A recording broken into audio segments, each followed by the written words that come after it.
it's wired into me and it's pounded into me that my first priority is to make sure that I continue to do a good job professionally.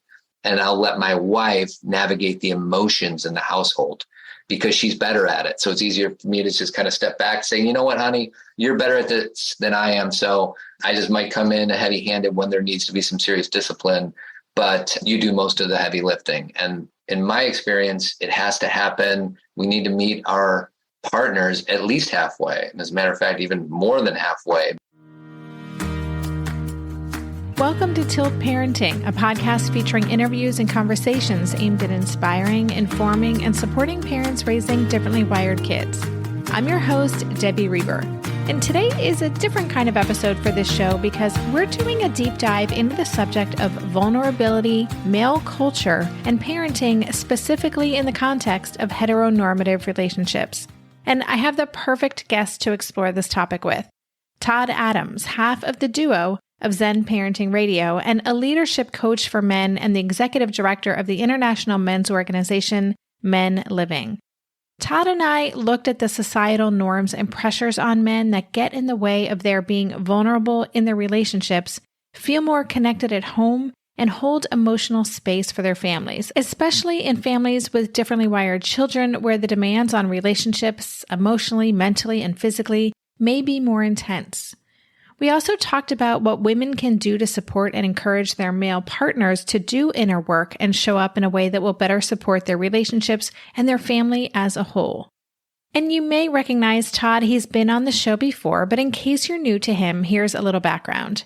Todd Adams co-founded Zen Parenting with his wife, Kathy, 12 years ago, and their Zen Parenting Radio podcast is a top 10 parenting podcast whose grounding forces are self-awareness, mindfulness, compassion, and connection. And incidentally, it is one of my favorite podcasts. In addition to being the executive director of MenLiving, Todd is a staff member of the Mankind Project and blogs for the Good Men Project. So if you, like a majority of listeners of this show, are a woman in a heteronormative relationship, I encourage you to give your partner a compassionate nudge to listen. There's a lot of food for thought throughout this conversation, and I hope it can be a catalyst for finding deeper connection within your relationship. Thanks so much, and now here is my conversation with Todd.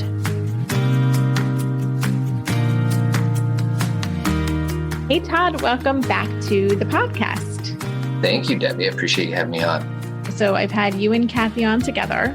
And then I did a solo with Kathy to talk about her awesome book, Zen Parenting, and y'all should go back and listen to that. I'll have links in the show notes pages for both of those episodes. But now we are having our own one-to-one. So I would love if you could start by just doing your own intro to who you are in the world, what you do.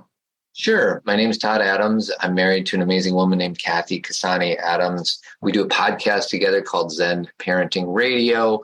I'm also the executive director of an international men's organization called MenLiving. I'm also a life and leadership coach. And I have three amazing daughters, ages 19, 17, and 15. As a way to get started, you mentioned your international organization, MenLiving. I want to know more about the work that you do with men and why that has been the area that you've dived deep into.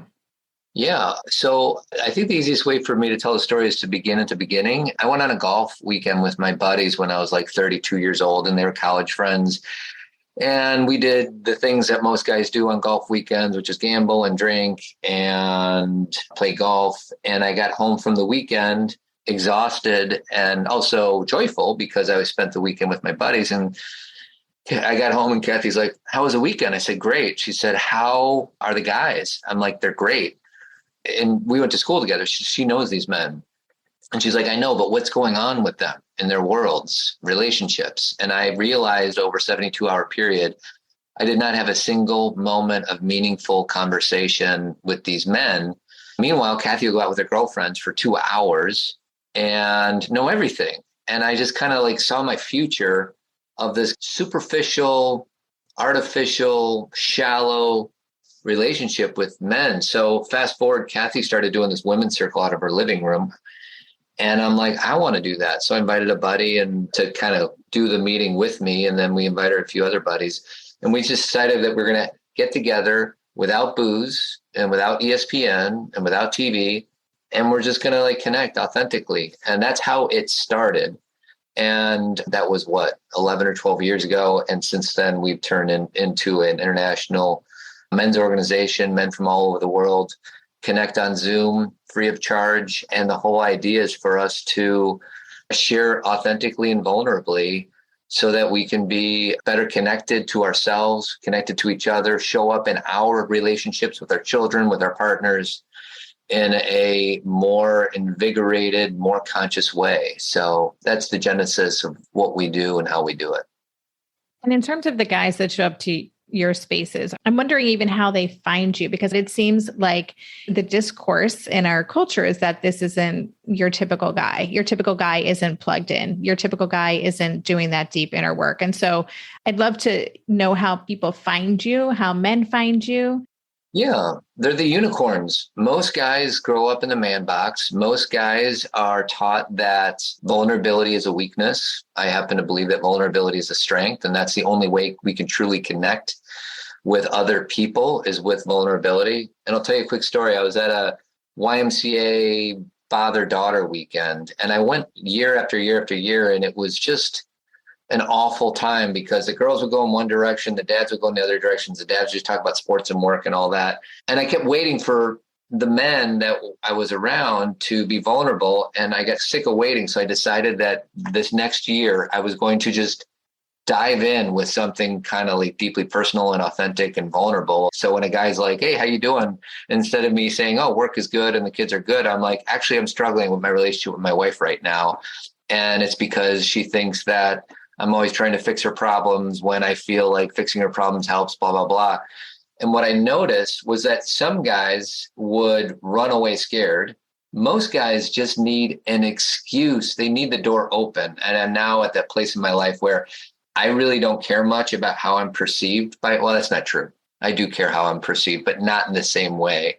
And so now I just like jump in with vulnerability and all that, because somebody's got to start. If we keep waiting for the other guy to start in order for us to feel safe, because we need to feel safe if we're going to have conversations with people in a vulnerable way.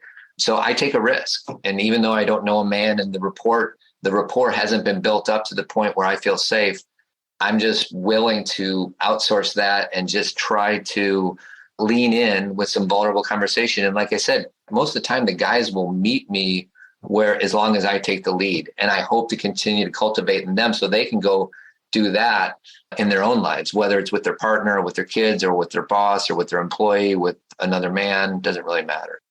And you mentioned the man box. Could you tell us more about what that is? And I'm also wondering, is that the same thing as toxic masculinity? Are they related? Oh, it's so interesting you brought up that term. So I'll first explain my version of the man box. The man box is the box that we are painted into, not as soon as we come out of the womb, but pretty quickly after. Parents will sometimes give the boys the fire trucks and give the girls the dolls, and that's the beginning of the man box. But where the man box ends up evolving into is I am how much money I have. My value is predicated on how many trophies, athletic trophies I have in my bedroom. I am how many girls like me. All these inauthentic ways of valuing human beings. And we work from this unconscious place that we're just always trying to be on the social ladder. So I know my value is not predicated on how much money I have, although I still have money baggage that I'm continuing to work through. But when you're in your 20s and 30s, you're trying, if you happen to identify as straight, a lot of guys think that you're only as cool as how many girls that you are able to court. The man box means I can't have any feelings, or if I can have any feelings at all, anger is the only one that's tolerable. I can't be afraid. I can't be sad. I can't even be joyful. It's uncool to be joyful. And if there's any middle-aged men like me listening out there, my invitation is, when was the last time you had a big belly laugh? When was the last time you literally jumped for joy? That doesn't happen very often. So let me pivot over to the toxic masculinity thing. It's funny because I don't get triggered by that term, toxic masculinity, but some men who I care deeply about, who've done men's work forever, they get so reactive to that term because they think it's an assault on them. I'm navigating whether or not I still want to use that term because it's something I feel comfortable using, and it doesn't take much effort to find out why that term is used. 1 in 6 college age girls are sexually assaulted. Although sexual assault does happen to boys and men, most of the people who get assaulted are women by men. So I know that not one gender owns the idea of it happening to them or being victims of it, but most of the time it's men doing this to women. And right now in this moment, I've had an exchange with some other friends and they're like, yeah, that language, toxic masculinity, is one that draws a line and separates the guys. And if we really want to call these guys in, we have to stop using that term. I'm still not on board with that. But what I did find out from a friend is that there's another term that might be more appropriate, which is restricted masculinity. So in other words, we can't be the best version of ourselves if we live in the man box. And that might be a little bit better language to approach it with. I consider myself both masculine and feminine. There's masculine traits for me and there's feminine traits in me. And I don't consider myself wholly masculine or wholly feminine. I'm both. If I'm navigating through this world and from a healthy place, I'll use my feminine energy, which is the nurturing, the empathic, the deep listening from a more feminine place. And then there's times when I need to use my masculine energy. And so I don't feel the assault that some of the other guys do, because I feel like they're interchanging toxic masculinity with toxic manhood. There's a difference between, gender and those terms. So it gets really mixed up. And my mind totally wants to have a different conversation now than we plan to, but no, we're going to stick with our plan for today. But I do think it's fascinating to me. And I appreciate you sharing that backlash or that reaction to that term among men. We'll be right back after this quick break.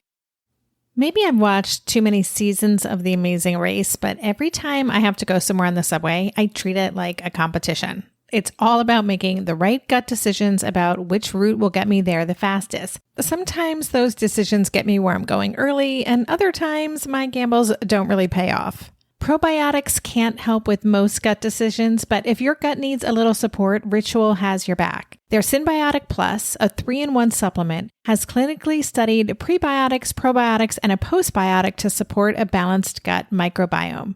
I've been using Synbiotic Plus for about 6 months now, and it's become a core part of my morning routine. I take the mini capsule every morning while making my way through my inbox, whether I'm at home or I'm on the road, because it doesn't need to be refrigerated. And the capsule itself is delayed released, which helps it survive the harsh conditions of the upper GI tract for delivery to the colon, and that's exactly where we want it to go. Ritual invested in a study modeling the human colon, which showed that Synbiotic Plus significantly increased microbial diversity and the growth of beneficial bacteria.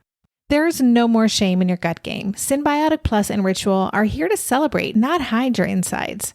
Get 25% off your first month for limited time at ritual.com/tilt. Start Ritual or add Synbiotic Plus to your subscription today. That's ritual.com/tilt for 25% off.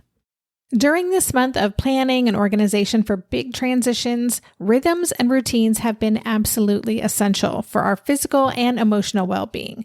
So Green Chef nights are reliably and predictably a good night. We know the ingredients will be fresh and prepped, the instructions easy to follow, and the meal delicious.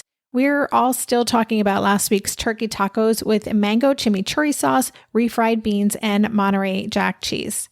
Green Chef contributes to a healthy lifestyle with easy and delicious menus like fresh seasonal salads and grain bowls. And with over 80 weekly meal and market options, plus rotating options to suit a variety of lifestyles, whether Mediterranean, plant-based, calorie-smart, keto, protein-packed, gluten-free, there are always plenty of options to choose from. Whatever you select, you'll get farm-fresh ingredients, organic whole fruits and veggies, and premium proteins, all delivered straight to your door. I love those 4 words. Straight to my door.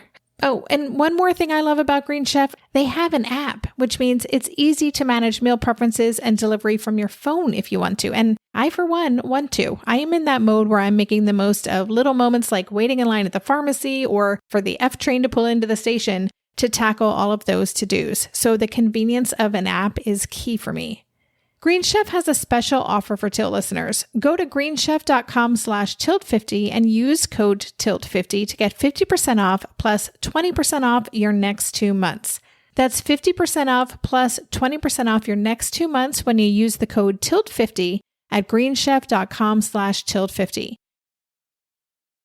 I want to pivot to talking a little bit about relationships. And I think we're primarily talking about heteronormative relationships for this conversation. What is it that creates a disconnect for men to really show up? Is it just a factor of being raised in this culture, in this man box, or are there other barriers that are in place in a typical, I don't even know if typical exists, but a typical heteronormative relationship that stand in the way of men feeling more connected in those? Yeah, I think the question is it nature or nurture? And I do, there's obviously differences in the way boys mature. I know boys mature much more slowly than girls.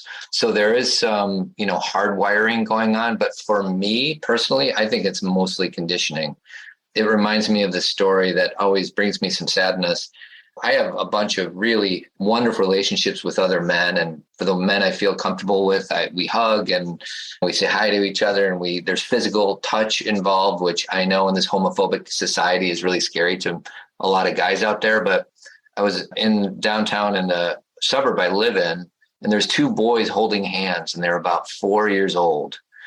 And I almost started crying because it was so beautiful to me. Like, what a wonderful thing. And the reason I almost started crying was because I know that as soon as they get to kindergarten, they're going to hear something in school that says that's not what boys do with each other. So there's like this little sweet spot of we're all human beings, and whether we're boys or girls, or we can be affectionate towards one another. To answer your question, Debbie, I think it starts out really young, and this conditioning is pounded into us from the get-go.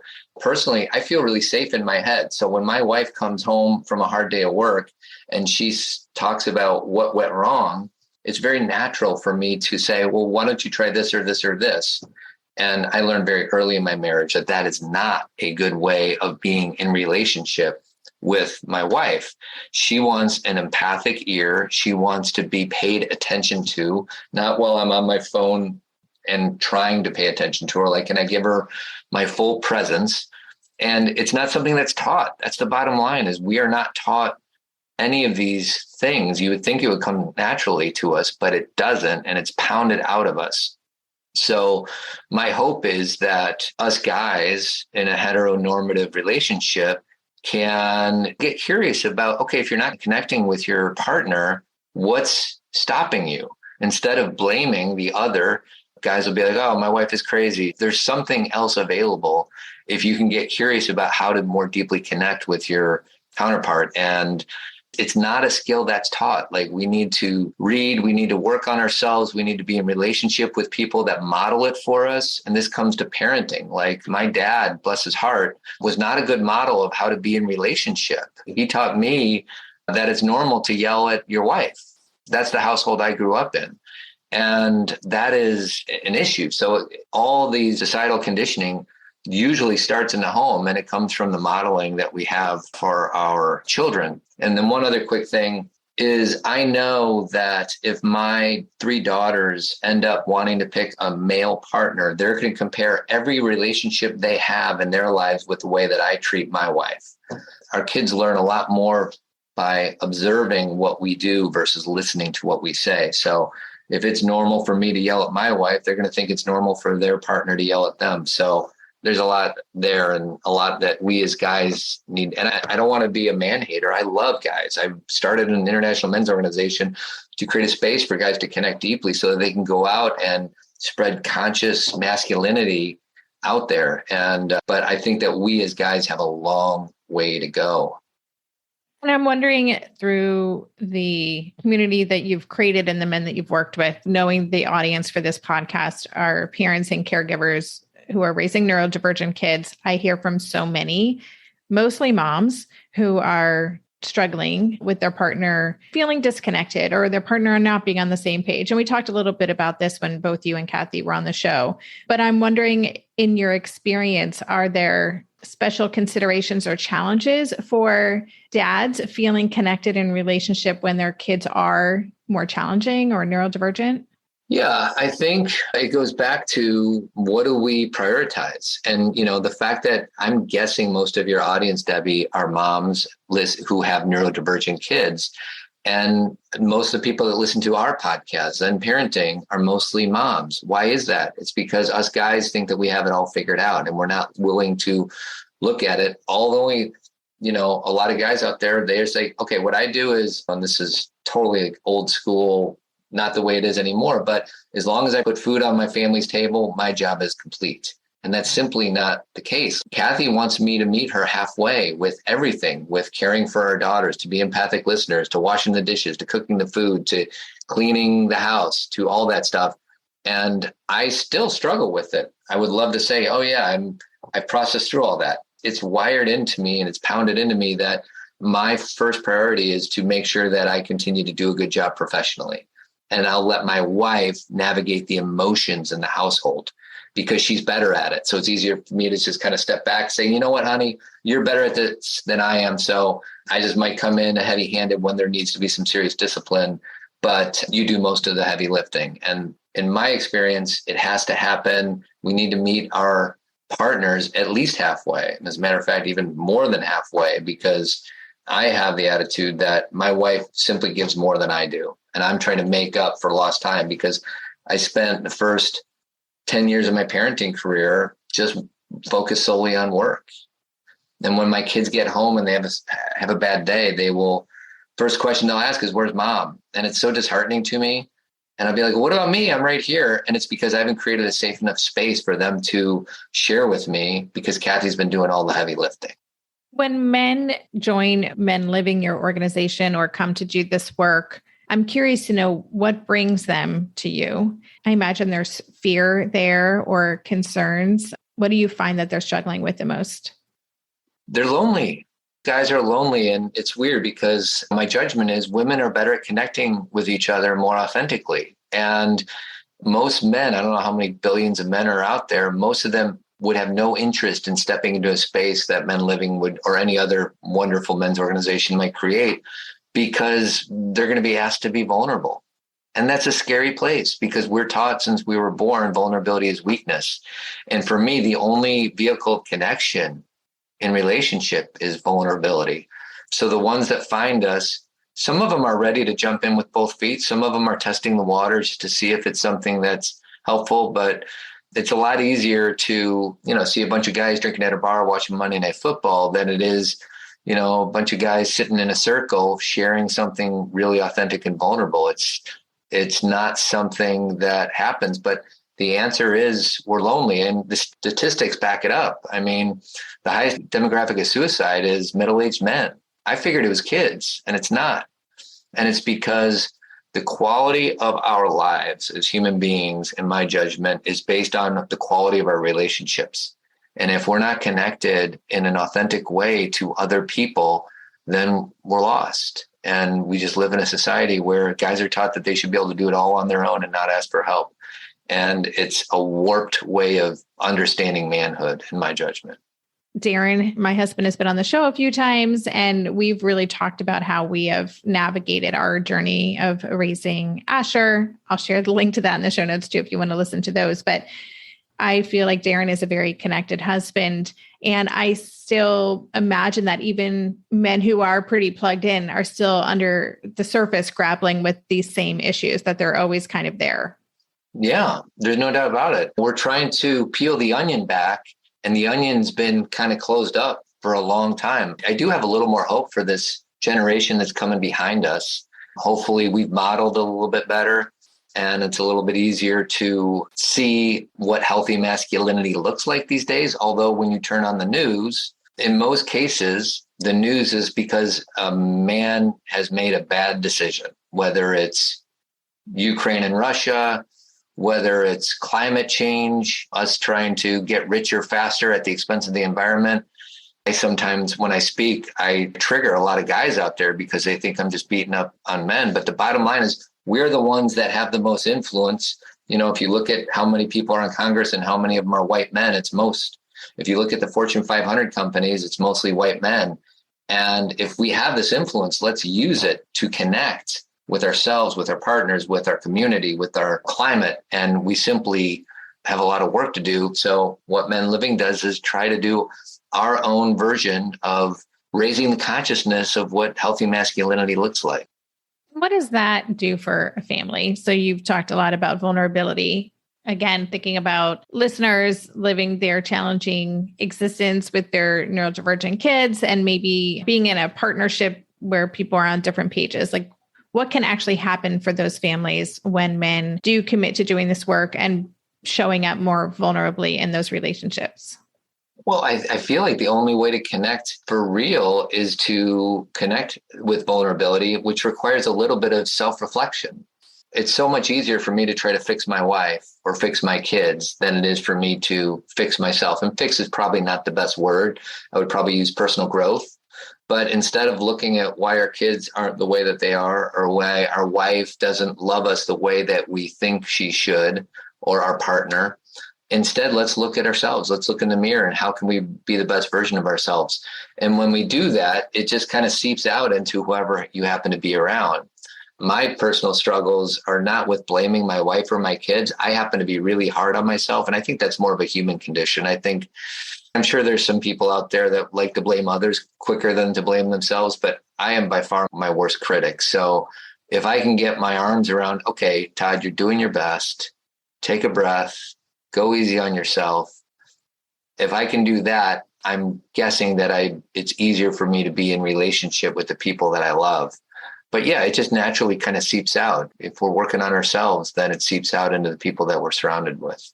Yeah. And when raising challenging kids, so much of what we talk about and the experts I have on the show, we talk about being present, being mindful, like really just showing up. And so I just imagine that any of this work you can do to be more vulnerable opens the door for that presence and that ability to show up in a way that would better serve the whole family. Yeah, the term that we use on Zen Parenting all the time is self-awareness. And really what that is can I pause for a second and respond instead of react?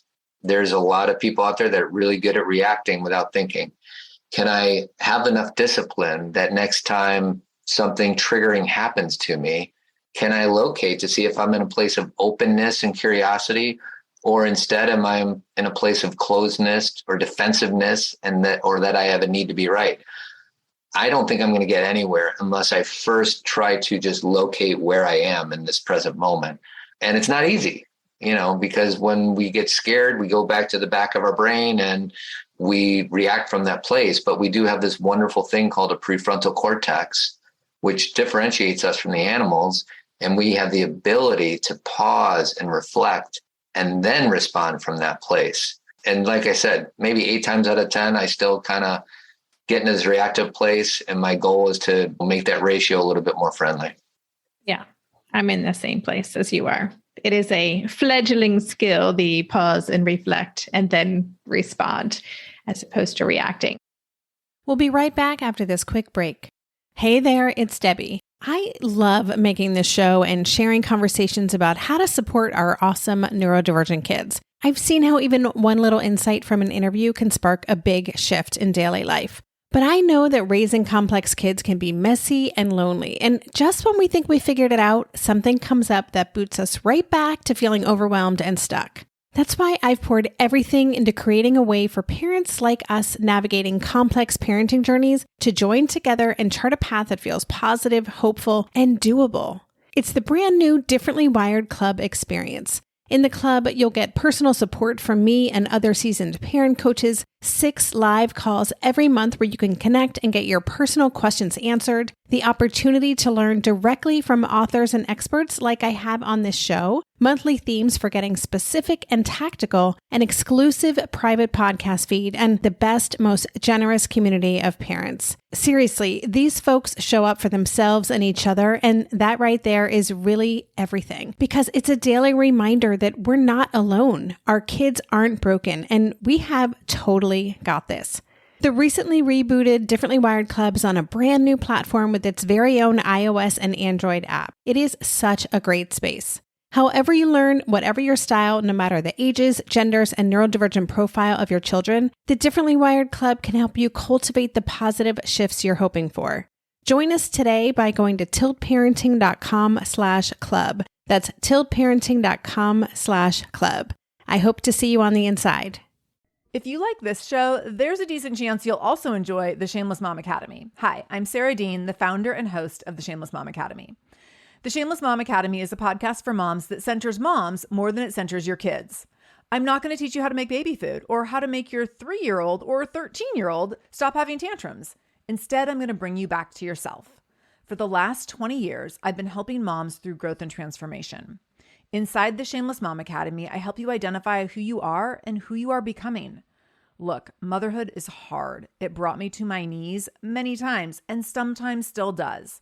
Returning to who I am and who I am becoming allows me to decide how to show up in all those sticky motherhood moments, but also in all my other relationships and in all the ways I show up in my various communities.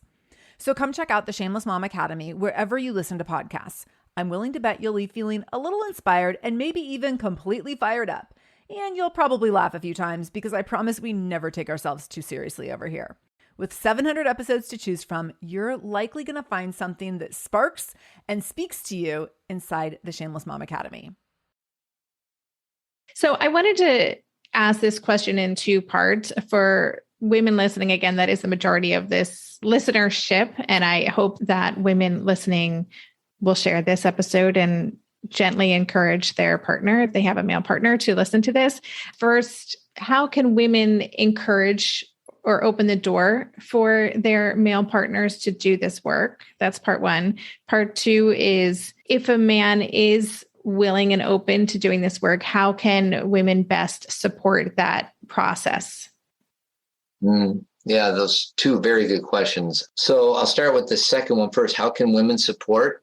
It's funny because I think a lot of women be like, oh, just get more vulnerable. I have been in rooms with men that get vulnerable with their wives, and their wives are very surprised and end up negatively reinforcing that behavior. They're not used to it. It scares them.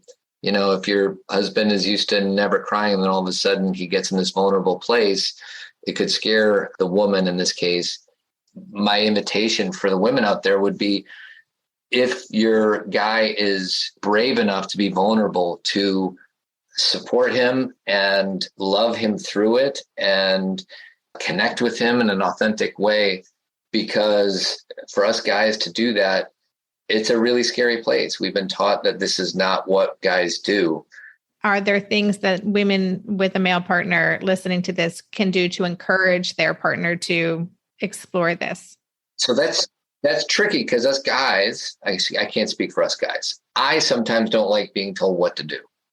I don't like somebody telling me, even like in my marriage, I'm in a great marriage with my wife, Kathy, but sometimes I'll bite my nails when we're like sitting next to each other watching TV, and she'll just gently tap my fingers because it's annoying hearing somebody bite their nails. And even that, we talk about that reactivity. I'm like, I don't say this out loud, but I have a body reaction, which is don't tell me what to do. So this is a very fine line for the women out there that are married to men, because if the guys receive this as their women are telling them what to do and how to do it, it's very easy to get defensive. But at the same time, in a heteronormative relationship, if the women don't say anything, then they're just going to keep moving on and nothing is going to change. So there needs to be a sweet spot in there that you can do. The phrase I like to use is gentle nudges. Like, I don't react well to ultimatums. I don't know if anybody else does. And it is possible. Somebody might be in a marriage where it is an ultimatum. Like, listen, if you don't start showing up for me in a way, then we're going to have to make some serious decisions. But if there's something workable, then a gentle nudge. It makes me think of a story. Kathy's been reading self-help books forever. And she told me about this guy named Eckhart Tolle who wrote this book called A New Earth. And I started listening to it on an audiobook. And I'm like, I can't even understand this guy. He's got like this thick accent. And she's like, yeah, I just thought you might like it. And she let it go. And then like Oprah did her series with Eckhart a few years later. And I loved it. And it's a book that changed my life. But what Kathy did was she just invited me to it. She wasn't attached to me reading the book. She simply like gestured it out. And when I said no, she didn't say, well, when are you going to read that book? Like that's a recipe for disaster. She just gave me that invitation. She was detached from the outcome. And then, she was really patient. 2 years later, all of a sudden I started really taking a good hard look in the mirror, seeing how it is that I show up through some of the teachings of Tolle and, any number of other authors out there. So 2 years, that's what we can expect from that person. No, I appreciate that. And I love the language of a gentle nudge. I think to me, that phrase also just equates compassion. I always try to remind, anyone in this parenting journey that we're all going through this with our own baggage, our own challenges, and in our own way. And if we can see our partner with compassion for their own unique experience, that can really make a big difference. In terms of talking about dads, I run a parent community, the Differently Wired Club. It's probably 97% women. There are a couple of dads in there, but can you talk a little bit about the importance of dads supporting other dads? Sometimes people, former colleagues of my husband, will reach out and they'll have a challenging kid, and Darren loves when people do that, to be able to be that point of contact. It can be especially challenging for a dad to have a complicated kid. It can confront them in ways they weren't prepared for. So can you talk about the importance of that dad community and why that's so important?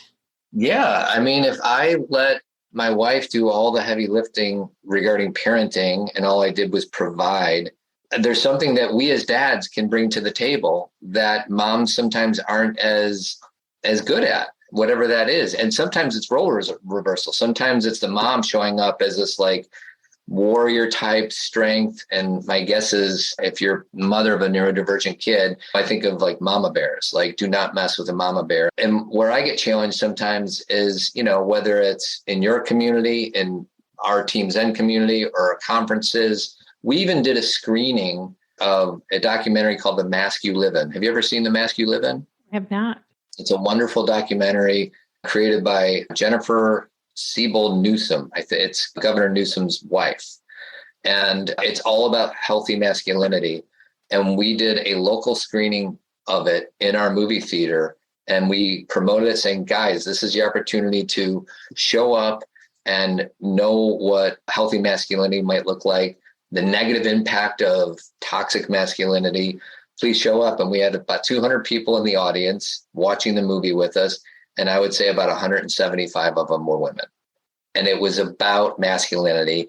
It was directed towards the dads, and they simply do not show up.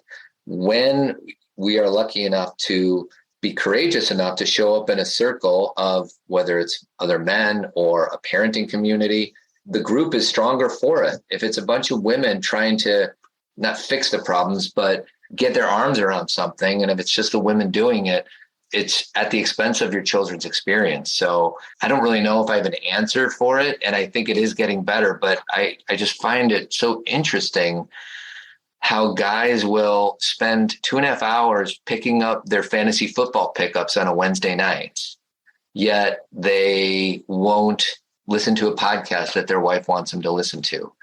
And I would love to say I'm in a better place, that I know exactly why, but I've been doing this work for so long. Sometimes I forget the way I used to be. And it's important to have compassion for those guys, and also ask them for accountability and to step up. A lot of times, Kathy and I will be talking to a parent, and it'll be the mom, and she'll say, my husband is completely tuned out of this family, and he doesn't show up for this and that. And we'll ask, well, what does he say when you bring this up to him? And she'll say, well, I've kind of given up. I don't even bring it up anymore. And I'm like, well, that's a problem. If you really want the trajectory of this family unit to be a certain way, you at least need to bring it up to him. I know my wife had to bring it up to me many, many times. I'm lucky enough to be with a woman that, even when she does get reactive and she's like, Todd, you've been traveling too much for work, she'll start it out by saying, this isn't about you. I just need to vent and say some of these things. And even to this day, I still get really defensive. And then I take a breath and I'm like, okay, I can hold this space for a second. But my initial reaction, no matter how long I've done this work, is one of defensiveness. And then it takes a little bit of work to kind of locate where I am, take a breath, and then engage in an empathic way. Yeah, I think sometimes just starting that conversation, I know I didn't start conversations for years because it wasn't worth it getting into it. And like, I'll just handle this on my own. But it has definitely been worth it to get through the other side of that and have those conversations. I'd love for you to tell us a little bit more about MenLiving and what you offer through that. And just generally speaking, how dads can find other like-minded dads to connect with if they want to find that community. Yeah, I mean, it's as easy as Googling men's groups, and there's so many of them out there. MenLiving happens to be one of them. But as far as what we do, we have 6 programs a week, Monday night meeting, Tuesday night specific for separation and divorce. Guys, Tuesday morning is a meditation group, and then Wednesday noon, Wednesday night, and Saturday morning. And we have facilitators that lead a discussion about, sometimes it's just about checking in, what's going on in their lives, and we just share openly and organically. Other times the facilitator come in with a piece that they want to work on, whether it's about accountability or feeling their feelings or withholding or listening skills. And it's all free. 99% of what we do is free. So we're not trying to make any money off of anybody. We really just want to provide a space to offer guys to connect deeply and live fully. I mean, that's really what we want to do. We also do some in-person gatherings every now and again, but mostly it's virtual. So it doesn't matter where you are. We have guys from New Zealand, guys from Australia, guys from India. Most of the people are from the United States. And it's one of those things, you'll get out of it as much as you put into it. And it's been working out beautifully so far. And we just want to grow it. We have a vision to build a world of healthy, intentional, and connected men. And what we do is we create spaces to let that happen. I love that. Listeners, I'll have links to Zen Parenting, to everything we talked about today, and to MenLiving on the show notes page. It just sounds like such a wonderful resource. Is there something you want to leave listeners with, something you hope that they take from this conversation or that they could play with in their life? I just want to say, if there's any guys out there listening, just keep working on yourself. There's a bunch of support out there available, whether it's through MenLiving or somewhere else. To the women out there that are in a heteronormative relationship, step into a place of empowerment with empathy and ask for what you need. And, for guys out there, our typical reaction is sometimes we react with grandiosity and we'll get very big. We'll start yelling, or we'll crawl into this little hole of shame. And usually I don't get grandiose very big, but I do get small sometimes. When Kathy has something cooking and she's like, Todd, you've been traveling too much, I'll get really small and scared. And that's an invitation for me to look at myself. So it's all an invitation. And how do we navigate through the conflict? Because the conflict is how we get even more deeply connected. And this is coming from somebody who has an aversion to conflict. I'm getting more and more friendly with conflict as I go, but I still have a lot of work to do on that front too. Great. Thank you so much. I'm just really happy that you're doing this work. I knew that you were doing this work, but I didn't understand all the nuances of it. And it just feels it's so critical. And I love your mission, your big picture mission. I'm all for that. So thank you for everything that you shared with us today. Thank you, Debbie. I really appreciate the opportunity. You've been listening to the Tilt Parenting Podcast. To go deeper into this episode, visit the extensive show notes page. For every episode, there's a dedicated page on my website with links to all the resources mentioned, a full transcript, and a podcast player with key takeaways marked so you can easily go back and re-listen to the sections you're most interested in. Just go to tiltparenting.com/podcast and select this episode. The Tilt Parenting Podcast is hosted by me, Debbie Reber, author of the book Differently Wired and the founder of Tilt Parenting. This episode was edited by Andrea Curtis Amasquita, and show notes were put together by myself, Andrea, and Lindsay McFadden. If you get a lot out of this podcast and want to help cover the cost of its production, please consider joining my Patreon campaign. On Patreon, you can sign up to make a small monthly contribution, as little as $2 a month, and it's super easy to sign up. Just go to patreon.com/tiltparenting to learn more, or click on the Patreon link on any show notes page. To follow Tilt Parenting on social media, go to @tiltparenting on Instagram and Twitter and on Facebook.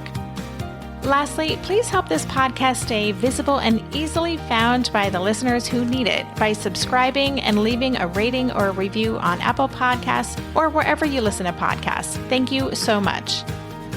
And that's all for this week. Stay safe, stay well, and take good care. And for more information about this podcast or any of the resources that Tilt offers, visit tiltparenting.com.